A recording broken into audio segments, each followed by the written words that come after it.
Hi hello నమస్తే welcome to Suman TV Bengaluru. ఈరోజు మనం ఒక కొత్త ఇంట్రెస్టింగ్ ప్లేస్కి వచ్చాం. అదే వైన్ యాడ్స్. వైన్ ఎలా తయారు చేస్తారు, వైన్లో డిఫరెంట్ స్టేజెస్ ఎలా ఉంటుంది, అది ప్లాంటేషన్లో ఎలా డిఫరెంట్ స్టేజెస్ ఉంటుంది, దాని తర్వాత వైన్ ఎలా టేస్ట్ జరుగుతుంది, ఆ డిఫరెంట్ టైప్స్ ఆఫ్ వైన్స్ ఏమున్నాయి, ప్లస్ వైన్ ప్రాసెస్ మేకింగ్ ఎలా జరుగుతుంది, అది ఫెర్మెంటేషన్ ఎలా జరుగుతుంది, అవన్నీ కూడా మీకు ఈరోజు చూపిస్తాను. అందులో భాగంగానే మనం ఈ రికో వైన్ యాడ్స్ అని ఈ కంపెనీ దగ్గరికి వచ్చాం. ఇక్కడికి వెళ్ళి అన్నీ కలిసి చూద్దాం రండి.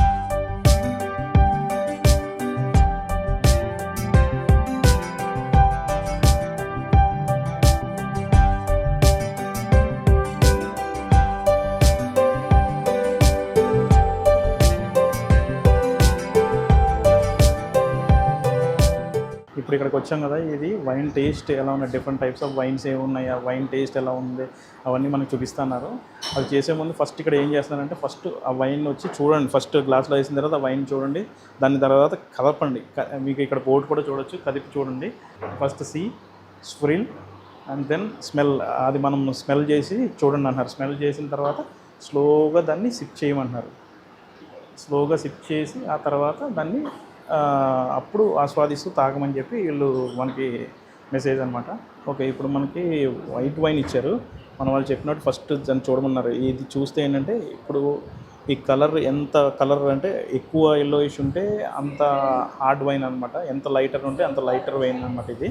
మనం దాని తర్వాత స్విల్ చేయమన్నారు కదా, స్విల్ చేసినప్పుడు ఆ కలర్ అనేది చేంజ్ అవుతుంది అనమాట. ఆ చేంజ్ అయిన దాన్ని బట్టి మనం చెప్పచ్చు అబ్బాయి ఎక్కువ ఎల్లో కలర్ ఉంటే హార్డ్ వైన్ అనమాట. దాని తర్వాత ఆ స్మెల్ చేసినప్పుడు ఏం వాసన వస్తుంది మనం చూసుకుంటే, లైట్ గూస్బెర్రీస్ వాసన వస్తుంది. ఆ తర్వాత స్మెల్ చేసిన తర్వాత స్లోగా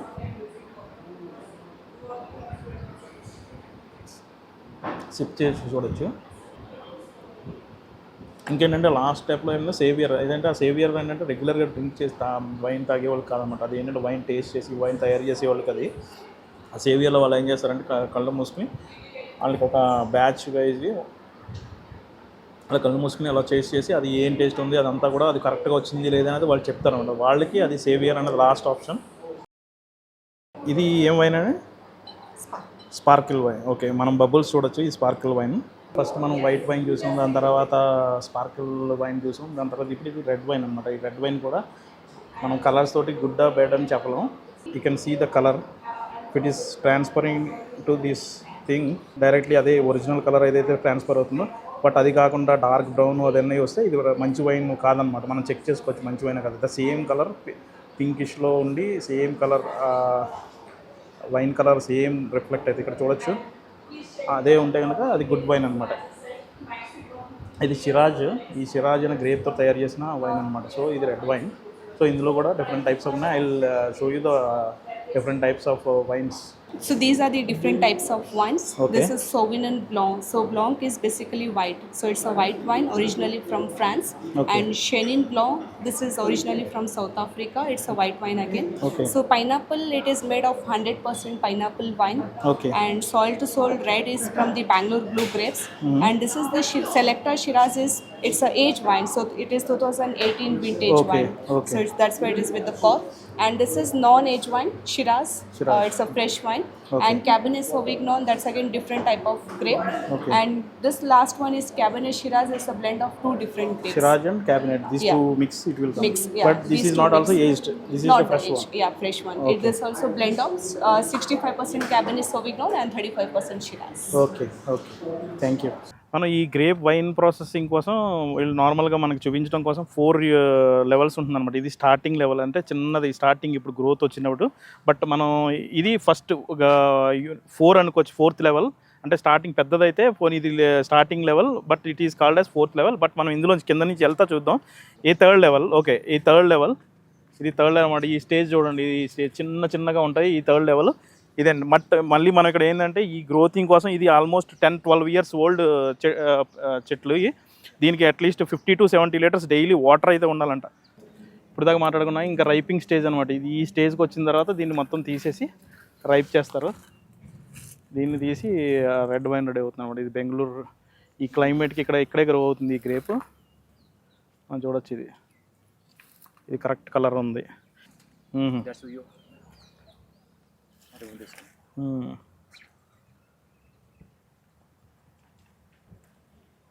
చాలా స్వీట్ ఉంది. బట్ ఏ గ్రేప్ అయితే లోపల సీడ్ ఉంటుందో అదే మంచి గ్రేప్ అనమాట. దాంతో అయితేనే వైన్ తయారవుతుందంట. ఈ వైట్ వైన్కి అయితే మనం కూలర్స్ కావాలనుకున్నాం కదా, ఇది ఇక్కడ ఫెర్మెంటేషన్లో ఈ వైట్ కూలర్స్ ఇక చూడొచ్చు, కూలింగ్లో పెట్టి ఈ వైట్ వైన్ అవుతుంది. బట్ అదే మనం రెడ్ వైన్కి వచ్చేటప్పటికి మాత్రం కూలర్ అవసరం లేదు. ఇది నార్మల్ టెంపరేచర్లో లైట్ టెంపరేచర్లో ఉంది. ఇది రెడ్ వైన్కి యూజ్ చేస్తున్నారు. బట్ ఇది చూస్తే ఇది వైట్ వైన్. ఇక్కడ చూసుకుంటే టోటల్ 5000 కెపాసిటీ ట్యాంకర్ నుంచి స్టార్ట్ చేసి 20,000 లీటర్స్ దాకా మొత్తం కెపాసిటీ ఫుల్గా ఉన్నాయి. సో కూలింగ్ వైట్ వైన్కి మాత్రం ఎప్పుడు కూలింగ్ టెంపరేచర్ ఉండాలి, మంచి కూలింగ్లో ఉంటే ఫెర్మెంటేషన్ జరగాలి. సో ఇవి ఆల్మోస్ట్ 3 to 4 months పడుతుంది ఒక బ్యాచ్ తీయడానికి. సో మనం చూసుకోవచ్చు ట్యాంక్ మీద ఈ గవర్నమెంట్ రూల్స్ ప్రకారం 1 year దాన్ని మనం ట్యాంకర్ నుంచి తీసిన తర్వాత 1 year దానికి డేట్ ఉంటుంది.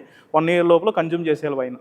సో అది ఇక్కడ చూసాం కదా ఫెర్మెంటేషన్ ప్రోగ్రెస్. చూద్దాం నెక్స్ట్ ప్రాసెస్ చూద్దాం. ఇక మనకి అక్కడ నుంచి ప్రాసెసింగ్ అయ్యి ఇక్కడికి వచ్చిన తర్వాత దీనికి బాటిల్ స్టిక్కరింగ్ చేస్తారు. స్టిక్కరింగ్ చేసిన తర్వాత ఇది 2 ప్రాసెసింగ్ ఉన్నాయి. ఒకటేమో మాన్యువల్ ప్రాసెసింగ్ మిషన్, మాన్యువల్గా దీన్ని మొత్తం లిక్విడ్ ఇందులో పోసేసి తర్వాత ఆటోమేటిక్గా మిషన్ కూడా మొత్తం ఫిల్ చేసి బాటిలింగ్ అంతా చేస్తుంది. అది ఆటోమేటిక్ ఉన్నాయి. 2 ప్రాసెస్లు ఇక్కడ. బట్ ఇక్కడ చూసేసి ఇక్కడ బాటిలింగ్ అయ్యి నెక్స్ట్ కాటన్లోకి అయ్యి మొత్తం సెట్లో కాటన్లో మొత్తం అంతా ప్లేస్ చేసి నెక్స్ట్ గవర్నమెంట్కి పంపిస్తారు. గవర్నమెంట్ వాళ్ళు చెక్ చేసి దానికి సీలింగ్ అయ్యి చేసిన తర్వాత సేల్కి అనేది వస్తుంది అనమాట. సో ఇక్కడ చూడొచ్చు మనం మొత్తం బాటిలింగ్ అదంతా ఇక్కడ జరుగుతుంది. సో ఇది వచ్చి మాన్యువల్ ప్రాసెసింగ్. అక్కడికి వచ్చి అది ఆటోమేషన్ తోటి ప్రాసెసింగ్ అవుతుంది. సో ఆఫ్టర్ దట్ ప్రాసెసింగ్ అంతా అయిన తర్వాత ఈ బాటిలింగ్ అంతా అయిపోయిన తర్వాత ఈ కాటన్స్లో అంతా ప్లేస్ చేసేసి సీల్ వేసేసి మొత్తం గవర్నమెంట్కి పంపించేస్తారు. గవర్నమెంట్ చెక్కింగ్ అంతా జరిగిన తర్వాత బట్ సేల్కి అనేది మార్కెట్లోకి వస్తుంది అనమాట. ఇక్కడ చూస్తున్నాం కదా grape stamping, wine park and wine yards. Grape stamping అంటే ఏం లేదు, గ్రేప్స్ మనం చూస్తూ ఉంటాం కదా హిల్ స్టేషన్లో ఈ గ్రేప్స్ అవి వేసి తొక్కుతూ ఉంటారు. దాంతో వచ్చిన దాన్ని మన బ్యారల్స్లో పెట్టి దాన్ని గ్రేప్ ఫెర్మెంటేషన్ చేస్తారు ఓల్డెన్ డేస్లో. బట్ మనం ఇప్పుడు సేమ్ స్టాంపింగ్ చేస్తున్నాం ప్రజెంట్. బట్ నార్మల్గా చెప్పుకుంటే ఇది ఒక 3.5 kg గ్రేప్స్ వచ్చి ఒక 750 ml బాటిల్ అవుతుందంట. సో ఈ స్టాంపింగ్ చేసి అక్కడైతే స్టాంపింగ్ చేశారు, ఇక్కడైతే ఇది యూజ్ చేయట్లేదు. జస్ట్ ఫర్ మనకి డెమో ఒక పర్పస్, స్టాంపింగ్ ఎలా జరుగుతుంది ఎలా చేసేవారని చూపించడానికి ఇది పెట్టారు. బట్ ఈ స్టాంపింగ్ ఇలా చేసేవాళ్ళు అనమాట. దీని నుంచి తీసిన దాన్ని తర్వాత ఫెర్మెంటేషన్ అయ్యి చేసేవారు. బట్ మన మనం అనుకుంటా ఉన్నాం కదా బేర్ ఫుడ్ తోటి క్లీన్ చేసుకుని అలా చేస్తామని, అలా కాదు. దీనికి సెపరేట్ బూట్స్ ఇస్తారు. ఆ బూట్స్ తోటే దీన్ని స్టాంపింగ్ చేయాలి.